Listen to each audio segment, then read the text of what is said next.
Selamat petang, salam sejahtera. Terima kasih karena bersama dengan saya di Nazlin Unity Channel. Persoalan besar petang ini dalam konten ini ialah adakah Zahid Hamidi akan dipecat selepas PRN 6 buah negeri? Adakah Zahid Hamidi akan letak jawatan timbalan Perdana Menteri selepas PRN 6 buah negeri?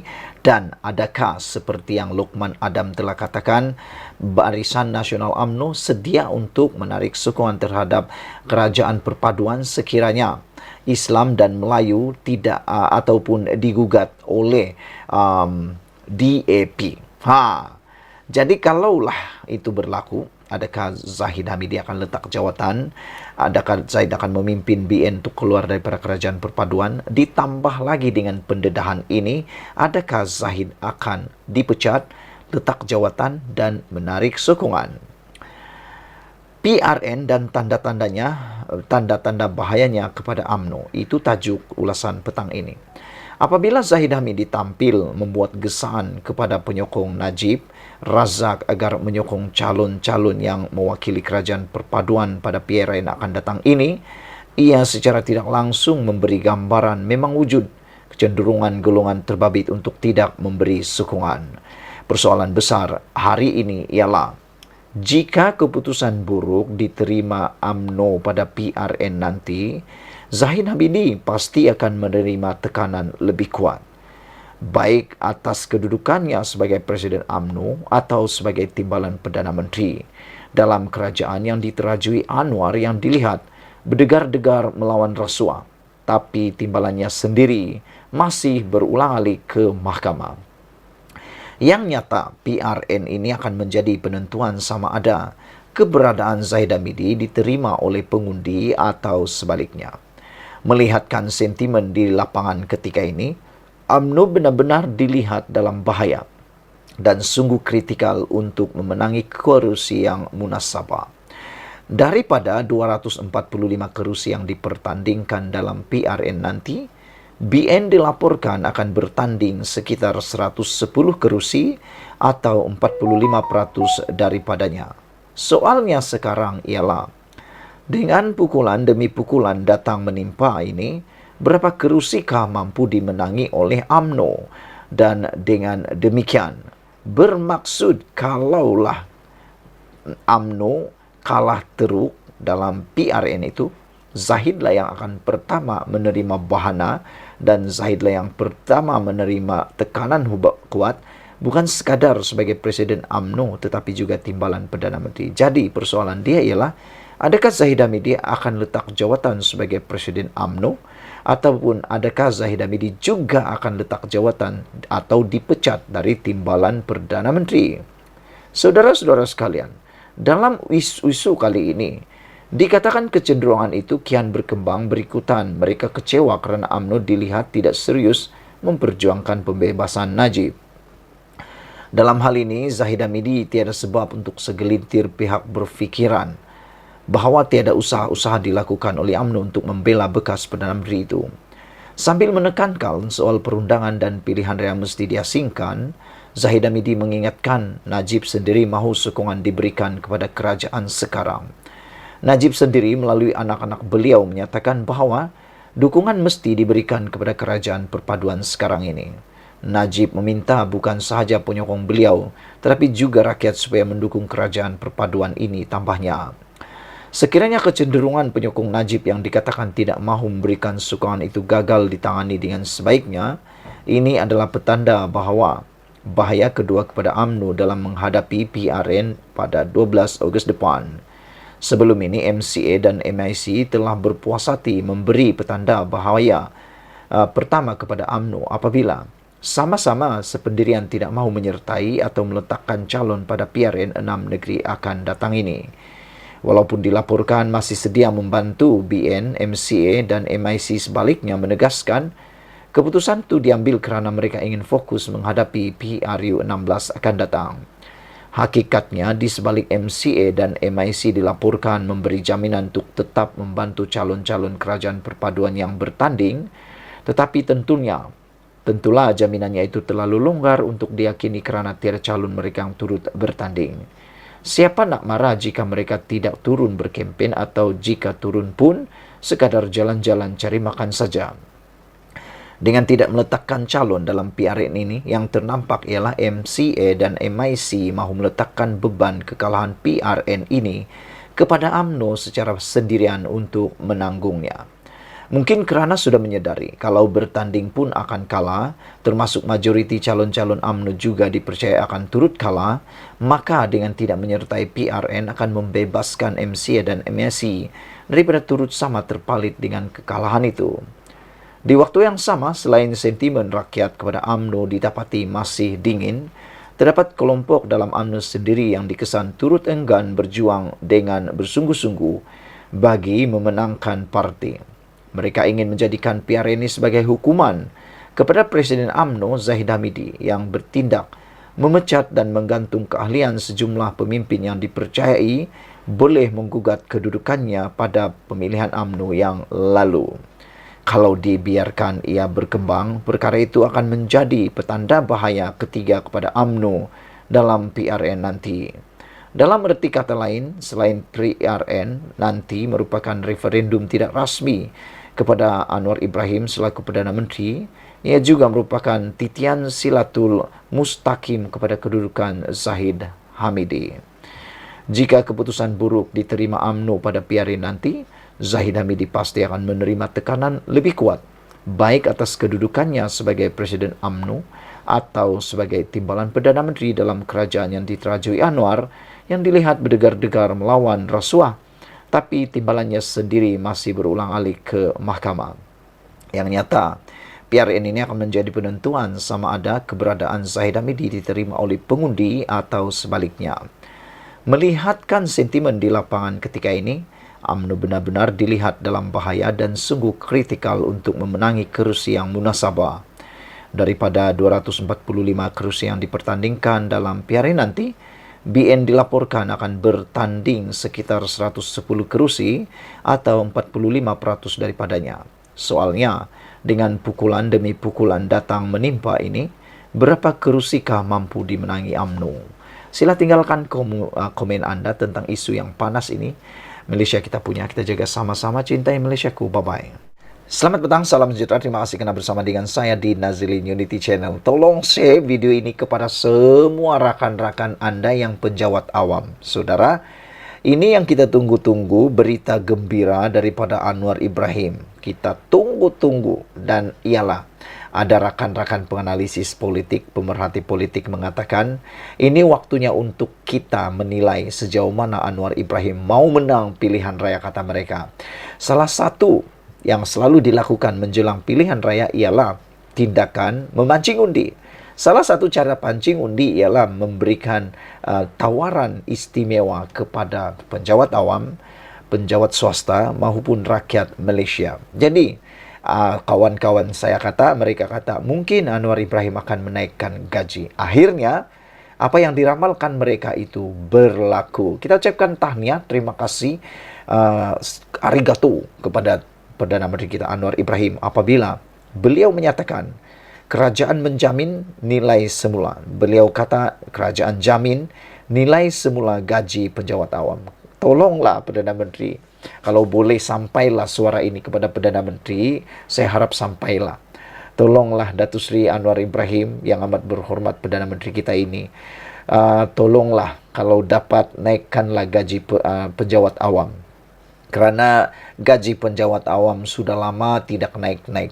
Selain daripada itu, bagi mengimbangi peningkatan kos sara hidup dan juga bagi mengimbangi perubahan tren kehidupan dunia, dan kita tahu banyak keperluan-keperluan baru yang muncul dalam hidup para penjawat awam. Antaranya tren teknologi yang makin hari makin mahal tetapi makin penting. Oleh sebab itulah, keperluan untuk mendapatkan gaji yang lebih tinggi, di samping daripada itu, peningkatan kualiti kerja telah pun berlaku. Jadi tiada salahnya kalau Datuk Seri Anwar Ibrahim memberikan kenaikan gaji kepada semua penjawat awam. Kerajaan memberi jaminan akan mengkaji semula gaji dan allowance penjawat awam seluruh negara dalam masa terdekat, kata Datuk Seri Anwar Ibrahim. Hooray, yes! Terima kasih Datuk Seri. Perdana Menteri Datuk Seri Anwar Ibrahim berkata ini kerana kali terakhir kadar gaji berkenan digubal adalah pada tahun 2013 dan ia dilihat tidak setimpal dengan tugasan. Kali terakhir gaji penjawat awam dinilai adalah pada tahun 2013 lalu dan Ketua Setiausaha Negara Tan Sri Muhammad Zuki Ali serta Ketua Pengarah Perkhidmatan Awam Datuk Dr. Zulkifli Muhammad telah kemukakan pandangan kepada saya untuk memulakan pasukan mengkaji, kata Datuk Seri Anwar Ibrahim.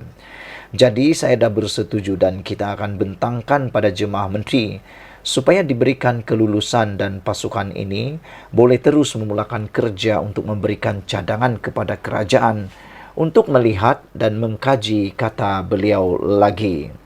Beliau berkata demikian ketika ditemui selepas Majlis Amanat Perdana Menteri bersama Penjawat Awam Negeri Sembilan di Dewan Majlis Bandaraya Seremban di sini hari ini.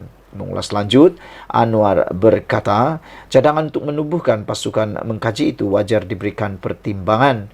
Meskipun negara ketika ini terikat dengan kekauan keuangan, walaupun terikat dengan kekauan keuangan yang ada, tetapi saya fikir dengan sedikit perubahan yang ada, kita boleh cari jalan supaya ia dipertimbangkan, kata Datuk Seri Anwar Ibrahim.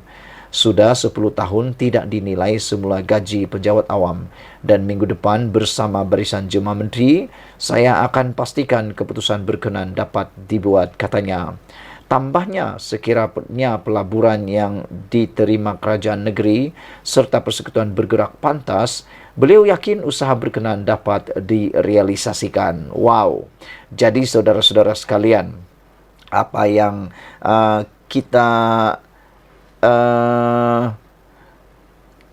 kita harapkan mungkin akan berlaku tidak lama lagi, iaitu kenaikan gaji penjawat awam. Dan yang menariknya, Anwar Ibrahim kata sudah 10 tahun tidak dinilai semula gaji penjawat awam dan minggu depan bersama barisan menteri, jemaah menteri, saya akan pastikan keputusan berkenan dapat dibuat, kata beliau. Nah, bermaksud saudara-saudara sekalian, ada harapan minggu depan kita akan ketahui adakah gaji penjawat awam akan dikaji semula dan ditubuhkan jawatan kuasa ini akan terlaksana. Adakah minggu depan akan naik gaji kita? Ini kita tunggu-tunggu. Kalau ini yang terjadi, saya jamin Anwar Ibrahim akan menang di semua kerusi dalam pilihan raya akan datang. Sekian dulu untuk kali ini. Ikuti terus ulasan selepas ini. Selamat petang, salam sejahtera. Terima kasih kerana bersama dengan saya di Nazilin Unity Channel. Petang ini kita digemparkan dengan satu berita.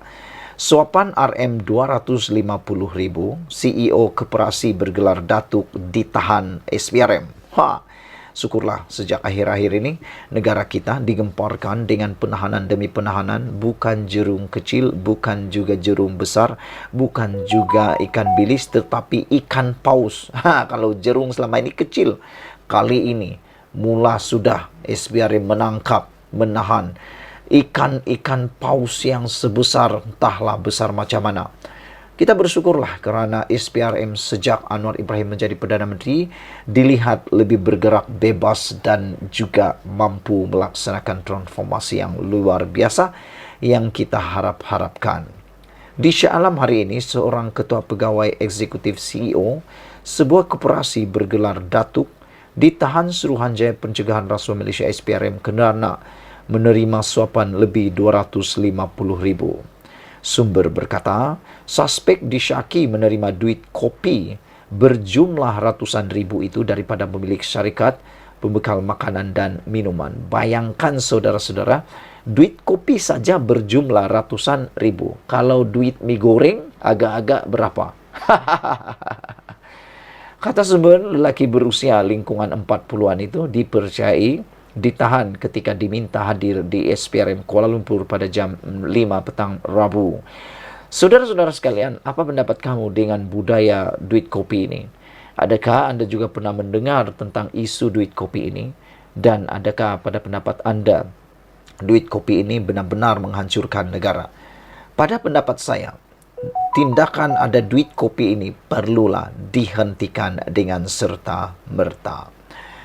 Suspek telah meminta dan menerima wang suapan dengan menggunakan kad mesin juruang automatik ATM pemilik syarikat pembekal makanan dan minuman tersebut. Ia sebagai balasan membantu mendapatkan kerja-kerja pembekalan bagi sebuah agensi penguatkuasa sempena pilihan raya umum ke-15 lalu, kata sumber. Tambah sumber, kad ATM tersebut dipercayai telah ditemui dalam keadaan orang kena tuduh OKT. Dalam kawalan orang kena tuduh OKT, selain suspek mengakui mengeluarkan wang beberapa kali menggunakan kad berkenaan. Sementara itu, pengarah SPRM Kuala Lumpur Muhammad Fauzi Husin ketika dihubungi mengesahkan penahanan tersebut. Beliau berkata, kes siasat mengikut seksyen di bawah seksyen 16A dalam kurungan E Akta SPRM 2009. Saudara-saudara sekalian, pendedahan yang mengejutkan ini memang perlu kita ketahui sepanjang waktu. Kita ucapkan tahniah kepada SPRM kerana bertindak dengan luar biasa sejak kebelakangan ini. Tanpa pendedahan seperti ini, kita akan menyangka terus bahawa apa yang berlaku di Malaysia sentiasa bersih. Namun demikian, oleh kerana tindakan SPRM, juga tindakan kerajaan yang kita ada sekarang ini, ianya mula menghasilkan ataupun mendatangkan hasil yang paling besar. Apabila negara kita mula dipercayai, indeks rasuah negara kita mula menjadi baik. Dan pastinya para pelabur akan lebih berniat baik untuk terus melabur di Malaysia. Hari ini, suapan RM 250,000 CEO koperasi bergelar datuk ditahan. Yang menjadi persoalan saya ialah sampai bila CEO ini, jerung-jerung besar, ikan-ikan paus ini, barulah berhenti melakukan perbuatan suapan. Tidak cukupkah gaji mereka? Tidak cukupkah pendapatan mereka? Tidak cukupkah apa yang mereka terima selama ini sehingga sanggup melakukan lagi suapan? Ikuti terus ulasan selepas ini. Selamat petang, salam sejahtera. Terima kasih kerana bersama dengan saya di Nazilin Unity Channel. Sebelum saya teruskan ulasan yang panas petang ini, saya nak tanya kepada anda. Pada pendapat anda, siapakah yang sebenarnya pembohong, berbohong, licik dan amat licik?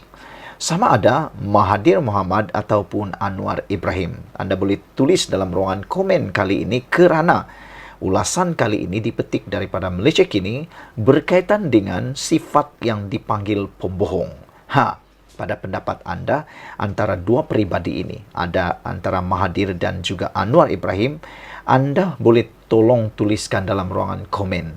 Siapa sebenarnya pembohong dan siapa sebenarnya yang paling licik di dalam dunia politik? Saudara, ada rakan karib saya, seorang juga penganalisis politik dan juga pemerhati politik, menulis mengatakan bahawa untuk menjadi seorang ahli politikan, beliau kata syarat wajib ialah perlulah licik, bijaksana dan juga tak pandai malu, kata beliau. Apa pendapat kamu semua? Betulkah kawan saya punya kata-kata itu? Mau jadi ahli politik perlu licik, tak pandai malu dan bijaksana? Anda tolong berikan komen. Namun, kenyataan Tun Mahathir Mohamad pada petang ini amat mengejutkan kita. Berani dia menggelar Anwar sebagai pembohong, gagal kemuka bukti seperti dijanji. Saya tidak setuju. Saya pun tak pasti apa yang dikatakan oleh Mahathir ini sebagai Anwar pembohong. Dan beliau kata gagal kemuka bukti. Tak tahulah apa yang cuba disampaikan oleh Mahathir. Okey, jom kita tengok dulu apa kata-kata Mahathir dalam Malaysia Kini ini. Dr. Mahathir Mohamad menganggap Perdana Menteri Anwar Ibrahim sebagai seorang pembohong demi kepentingan peribadi dan sejak 25 tahun lalu tidak pernah memberikan bukti kukuh menunjukkan bekas Perdana Menteri itu pernah menyalahgunakan kuasa untuk mengumpul kekayaan. Dalam sanggahan 60 halaman terhadap penyataan pembelaan Anwar terhadap saman fitnahnya, bekas ahli Parlimen Langkawi itu menegaskan bahawa defendant merujuk kepada apa yang dipanggil dokumen sebagai bukti tetapi akan memberi alasan apabila enggan mendedahkan bukti tersebut. Ahli Parlimen veteran berusia 97 tahun itu menegaskan pembelaan Anwar tidak mengandungi sebarang bukti walaupun pengurusi Pakatan Harapan PH itu pada 7 April lalu dilaporkan media sebagai berkata dia sedia untuk mengemukakan bukti untuk menyokong dakwaannya terhadap Planatif. Mahathir mendakwa ia bertentangan dengan pendapat Anwar tentang kerajaan Menyelamatkan KPB kini dikenali sebagai Pos Logistik Berhad, sebuah syarikat yang anak pelanatif Mirzan adalah pemegang saham majoriti dan pengarah. Defendant sendiri sebagai timbalan Perdana Menteri ketika itu, Mac 1998, memberitahu media bahawa ia bukan langkah penyelamatan tetapi sekadar keputusan perniagaan. Mahathir berkata Anwar yang merupakan sebahagian daripada jemaah menteri pada awal dan pertengahan 1990-an berada di Parlimen pada 1997 untuk memberitahu ahli Parlimen Lim Guan Eng bahawa penjualan saham kumpulan wang perseraan diperbadankan KWAP dalam MISC Berhad kepada Petronas bukanlah sesuatu tindakan bailout. Bekas orang kuat UMNO itu menegaskan Anwar ketika itu memberitahu Dewan Rakyat perjanjian tersebut menunjukkan ketelusan pentadbiran ketika itu yang tidak dipengaruhi oleh mana-mana perniagaan milik keluarga yang meminta bantuan kerajaan. Ini jelas menunjukkan defendant mempunyai ciri-ciri pembohongan. Ini kerana defendant mempunyai pendirian yang berbeza pada 1996 daripada 90-an daripada apa yang dinyatakan dalam pembelaannya hari ini menurut beliau. Begitu juga dengan keengganan defendant sehingga hari ini untuk mengemukakan sebarang bukti untuk menyokong dakwaannya. Ini menunjukkan defendant akan berkata sesuatu dan kemudian mengubah pendiriannya sambil memfitnah asalkan yang memenuhi faedah peribadi defendant, kata Mahathir lagi. Saudara-saudara sekalian, apabila kita melihat berita tentang pendedahan ini, ianya amat menarik perhatian kita kerana tindakan Mahathir menyaman Anwar Ibrahim ini menyebabkan kita melihat banyak perkara yang telah berlaku sejak 25 tahun lalu sehingga kan kita tertarik apalagi yang akan keluar selepas ini, apalagi perkara yang akan keluar selepas ini. Yang pentingnya ialah, adakah anda setuju dengan kata-kata Mahathir ini bahawa Anwar pembohong gagal ke muka bukti seperti dijanji, kata Mahathir. Sekian dulu kali ini, ikuti terus ulasan selepas ini. Selamat tengah hari, salam sejahtera. Terima kasih kerana menonton channel Nazilin Unity. Apabila Muhyiddin Yassin menyifatkan kerajaan perpaduan pimpinan Anwar Ibrahim sebagai tidak boleh diharap, ini satu perkara yang memang agak mengecewakan kita. Kerana apa yang dinyatakan oleh Muhyiddin Yassin itu tidak benar sama sekali. Kerajaan pimpinan Anwar Ibrahim adalah kerajaan yang amat boleh diharap. Namun demikian, seorang pemimpin daripada Malaysia, iaitu Khalid Nordin, menyatakan kritikan Muhyiddin itu sebagai tidak tepat.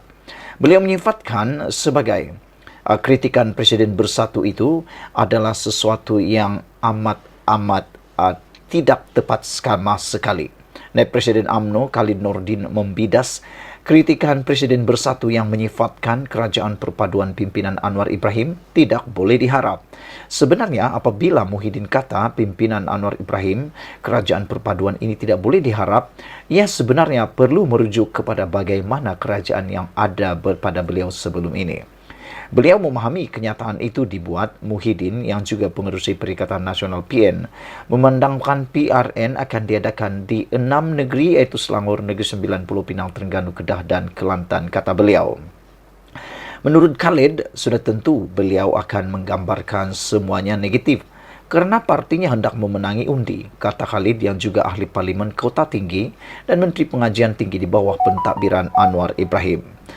Kerajaan perpaduan ini baru berkuasa beberapa bulan dan pelbagai pembaharuan yang membabitkan perubahan struktur memerlukan masa, katanya lagi.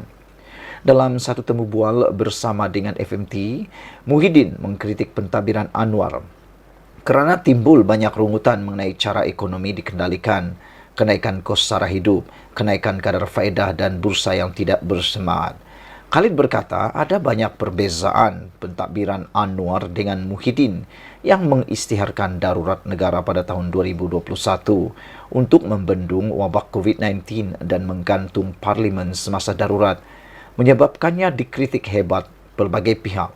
Ahli Parlimen Bangi, Syekh Rizan Johan, menolak dakwaan Muhyiddin bahawa tiada apa-apa yang berlaku selepas 7 bulan kerajaan perpaduan memerintah, dengan mengatakan bahawa banyak inisiatif telah diperkenalkan.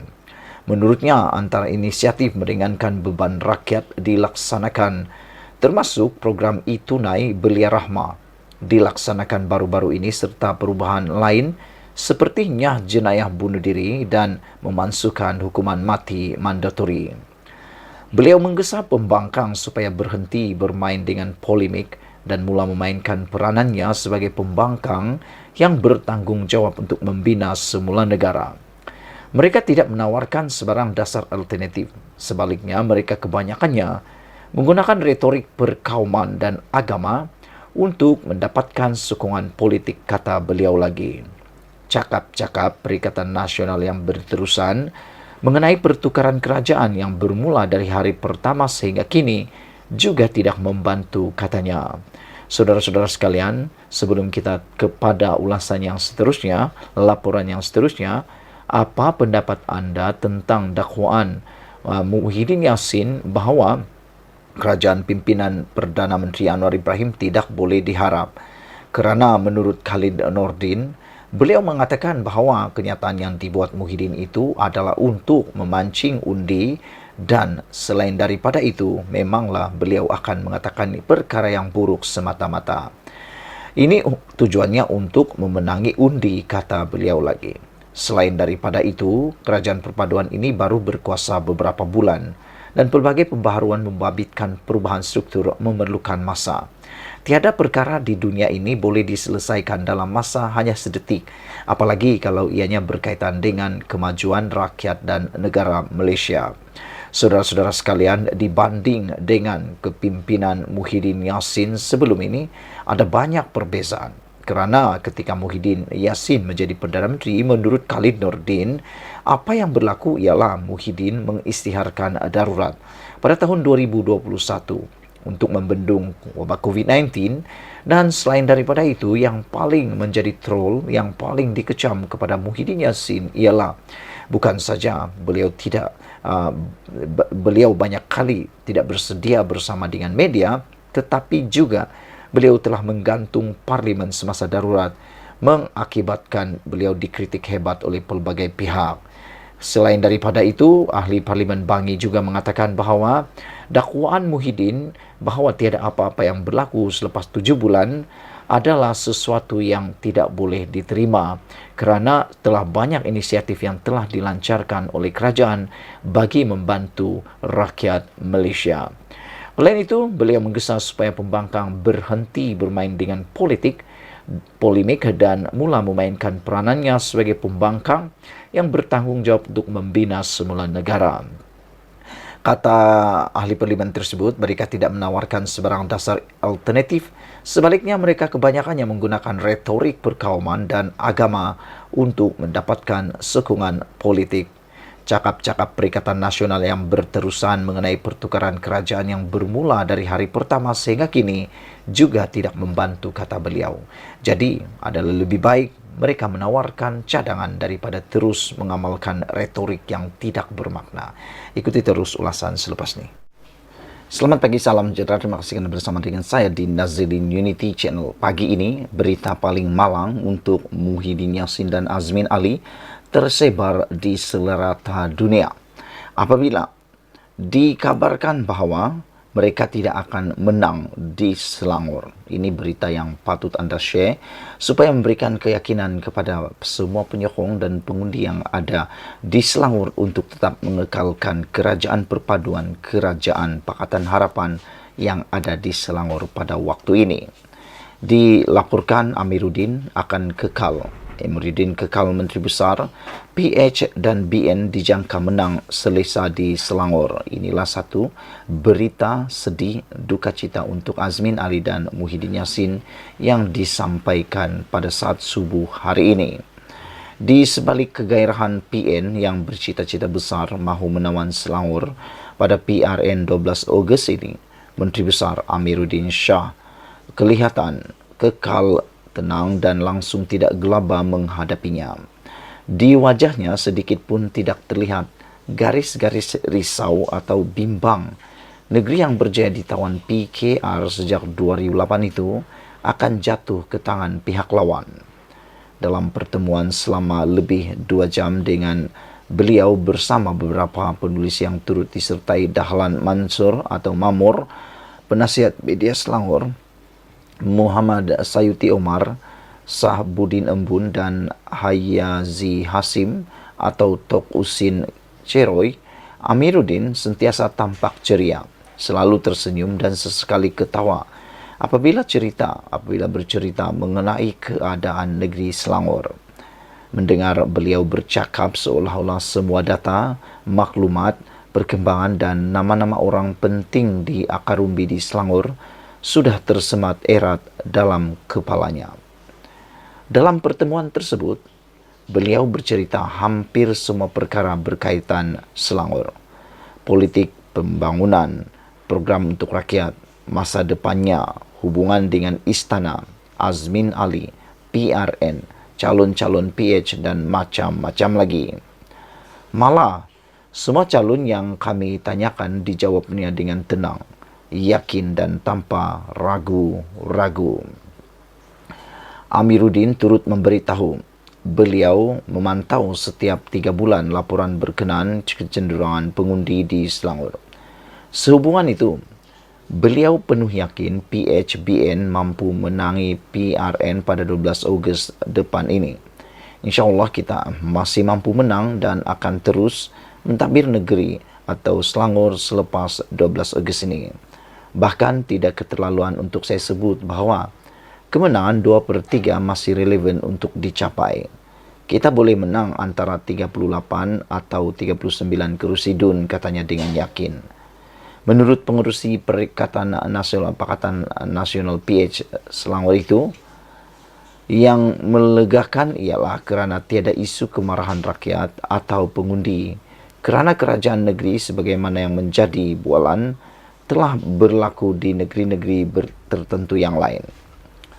Tahap puas hati mereka tambahnya sentiasa memuaskan dan melebihi kadar kemarahan yang jika ada pun hanya rasa marah kecil-kecilan yang timbul sekejap-sekejap di sana-sini.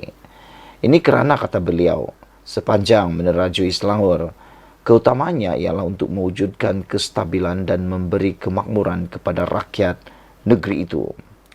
Dengan kadar KDNK yang meningkat kepada 25.5% pada tahun 2022, daripada 24.8% pada tahun sebelumnya, di samping sambutan terhadap program Jelajah Ihsan Rakyat yang diperkenalkannya untuk membantu rakyat mengimbangi kos sara hidup, Amiruddin yakin rakyat Selangor secara umumnya tiada masalah dengan kerajaan sedia ada. Tambahan lagi, bila timbul ura-ura kenaikan tarif air baru-baru ini, tidak akan pantas beliau yang menegaskan tiada keputusan di peringkat kerajaan negeri untuk berbuat demikian.